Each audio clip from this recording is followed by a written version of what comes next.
Previous session के अंदर हमने इफ फैमिली को देखा, चार किस तरीक़ों से हम इफ को सॉल्व करते हैं, और इसी तरह हमने नेस्टेड का कॉन्सेप्ट भी देखा कि नेस्टेड क्या है और किस तरह से उसकी वर्किंग हो रही होती है। जब तक फर्स्ट पेरेंट जो है हमारा ट्रू नहीं होता, हम उस वक्त उसके नेस्टेड बॉडी को एक्सेस नहीं कर सकते, आइदर वो ट्रू हो या फिर फॉल्स हो।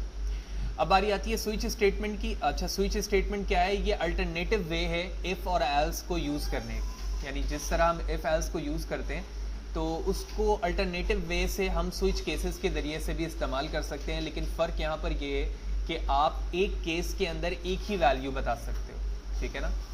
इफ़ के अंदर क्या होता है कि आप इफ़ स्टेटमेंट के अंदर एक से ज़्यादा कंडीशन भी बता सकते हैं, आइदर अगर आप इस्तेमाल कर रहे हैं वहाँ पर लॉजिकल ऑपरेटर को तो वहाँ कर सकते हैं, लेकिन केसेस पे ऐसा नहीं होता। ये बेसिक डिफरेंस है स्विच और इफ़ एल्स में। तो हमने सबसे पहले ये डिस्कस कर लिया कि अल्टरनेटिव वे है। इसी तरह consist of an expression that is compare to all possible case expression listed in its body. यानी कि हम तमाम एक्सप्रेशन को कंपेयर करवा रहे होते हैं केसेस के बिहाफ पर कि अगर 1 वैल्यू हो तो ये करो, 2 हो तो ये करो, 3 हो तो ये करो, और etcetera. On finding a match, it's execute the block of code ignoring other function case line। यानी जैसे ही इसे कोई वैल्यू ट्रू मिल जाती है तो फर्दर तमाम वैल्यू को खुद ब खुद इग्नोर कर देता है, यानी फर्दर जो केसेस होते हैं। इसी तरह use a break statement to halt the execution of switch case, I mean switch statement, and transfer the control to the code following switch. यानी आप ब्रेक स्टेटमेंट लगाकर ये बताते हैं कि अगर उसे कहीं कंडीशन ट्रू मिल गई है तो उसके बाद वो फर्दर नीचे की तरफ ना जाए, ठीक है। नहीं लगाएंगे तो क्या होगा, लगाने से क्या होगा, ये तमाम चीज़ें हम प्रैक्टिकली में ही देखेंगे जब प्रैक्टिकल इम्प्लीमेंट कर रहे होंगे इस चीज़ को, ठीक है। तो केस इसमें यहाँ पर जो है वो एक कीवर्ड है, जबकि default is a special case executed when none of the case constants is matching. यानी जब कोई भी कंडीशन नहीं होती है तो हम कहाँ पर जंप कर जाते हैं, डिफ़ॉल्ट पर। ये दोनों कीवर्ड्स हैं। तो अब हम इसे प्रैक्टिकली देखते हैं। तो ये तमाम चीज़ें हमने लास्ट सेशन पे की है, लिहाजा मैं इसे कमेंट करता हूँ। Then a equal to 3, okay, now switch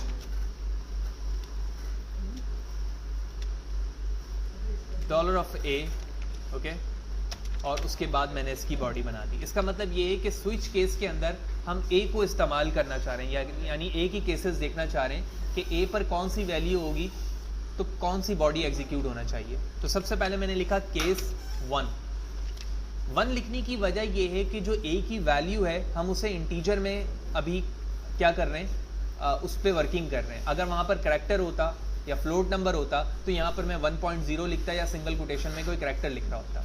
तो केस 1 का मतलब ये है कि अगर a की वैल्यू 1 हो तो ये काम करूं, ठीक है। तो मैं a1 पर काम करने लगा हूं, तो मैंने a1 पे कहा for example echo print value of a, ठीक है, और उसके बाद मैं कॉन्केटिनेट करवा देता हूं इसकी वैल्यू को, टर्मिनेट करते हैं। सिमिलरली केस 1 के बाद मैंने इसे कॉपी किया, case 2, case 3 and finally default, और उसके बाद इसकी बॉडी बनाते हैं और हमने यहाँ पर पेस्ट कर दिया और यहाँ लिख दिया डिफ़ॉल्ट,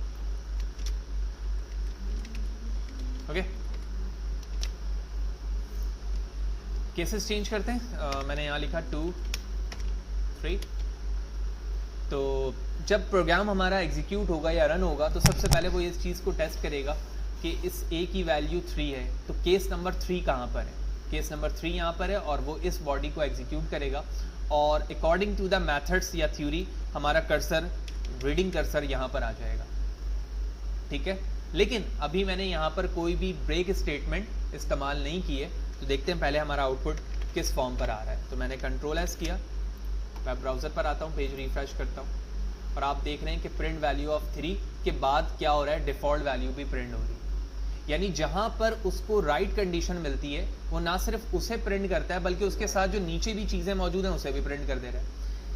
मुमकिन है कभी आपकी कंडीशन 1 पे ही ट्रू हो जाए, तो 1 पे ट्रू हुई तो ये वैल्यू भी लिखी आएगी, ये भी और ये भी। इस चीज़ से बचने के लिए हम यहाँ पर ब्रेक का कीवर्ड इस्तेमाल करते हैं, जो कि अभी हमने थ्योरी में भी डिस्कस किया, ताकि वो लाइन ऑफ कोड को जहाँ पर उसको ट्रू वैल्यू मिल रही है वो लिखने के बाद खुद ब खुद क्या हो जाए, लूप्स ये स्टेटमेंट से बाहर आ जाए, यानी हमारा कर्सर इस जगह जंप कर जाए।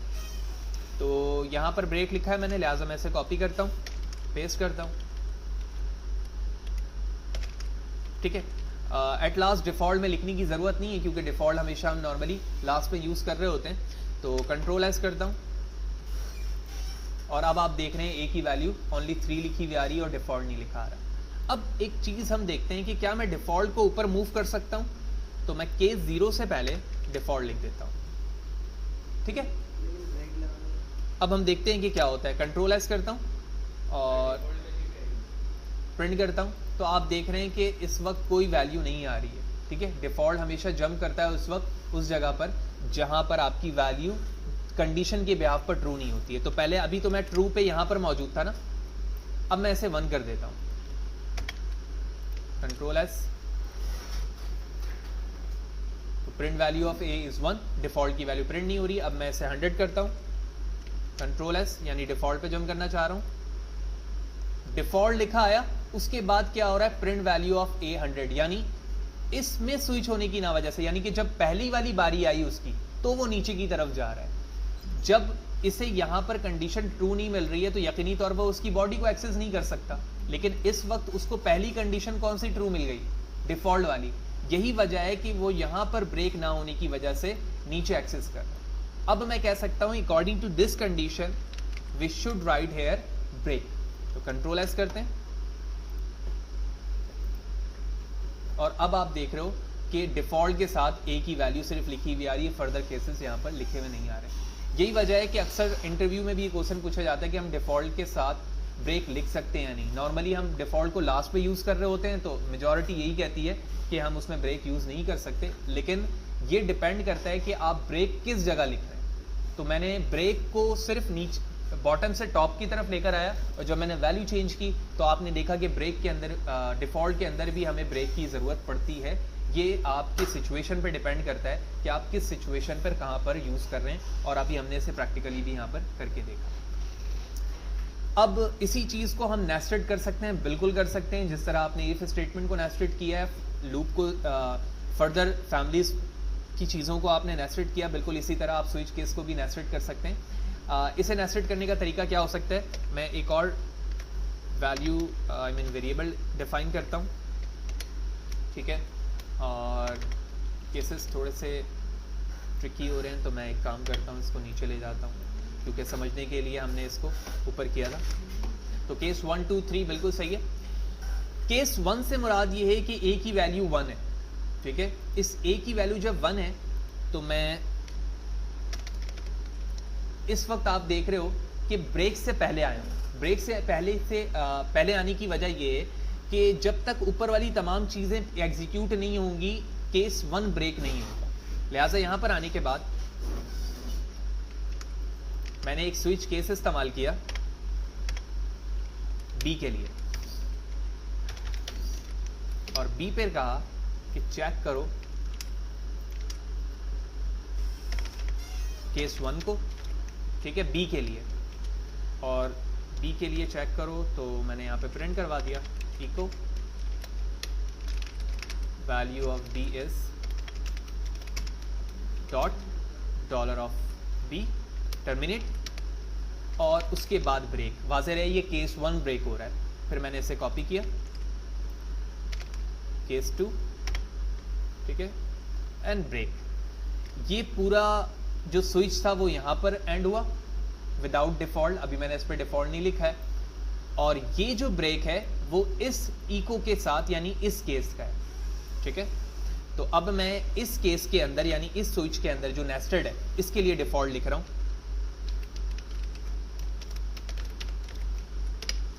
इको डिफ़ॉल्ट, और मैंने डॉट के साथ यहाँ पर कॉन्कैटिनेट किया और बी की वैल्यू प्रिंट करवा दी। यहाँ पर मुझे ब्रेक लिखने की ज़रूरत नहीं है क्योंकि डिफ़ॉल्ट इस वक्त लास्ट में मौजूद है, और यहाँ पर मैं इससे बाहर आ गया, और उसके बाद जब ये केस की वैल्यू प्रिंट हो जाएगी तो हमारा केस ब्रेक हो जाएगा और फिर हमारा कर्सर कहाँ पर ब्लिंक करेगा, यानी रीड करेगा इस जगह पर। तो दोबारा इस चीज़ को देखते हैं। सबसे पहले हमने एक सिंपल स्विच केस देखा था और स्विच केस किस तरह से वर्किंग करता है हमने वो देखा।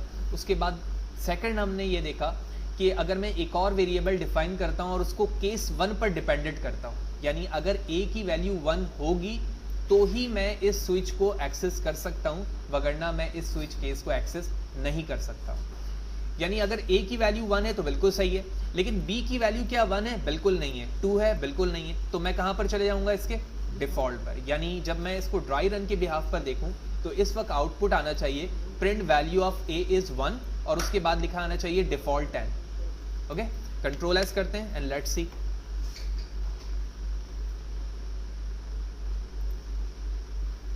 रिफ्रेश किया मैंने पेज को और बिल्कुल ऐसा ही है, default print value of a is 1 और उसके बाद डिफॉल्ट 10 लिखा आ रहा है, जो कि अभी हमने ड्राई रन करके देखा। तो इस सेशन पे दो इंपॉर्टेंट चीज देखी हमने कि स्विच केस क्या है, किस लिए इस्तेमाल करते हैं, और उसके बाद हमने ये देखा कि इस स्विच केस के अंदर एक केस के अंदर भी आप एक स्विच केस इस्तेमाल कर सकते हैं, यानी आप किस तरह से उसे नेस्टेड करते हैं ये सिचुएशन पर डिपेंड करता है कि कहाँ पर इसकी ज़रूरत है, यानी एक केस के बिहाफ पर फर्दर केसेस आप जहाँ पर डिफाइन करवाना चाह रहे होते हैं।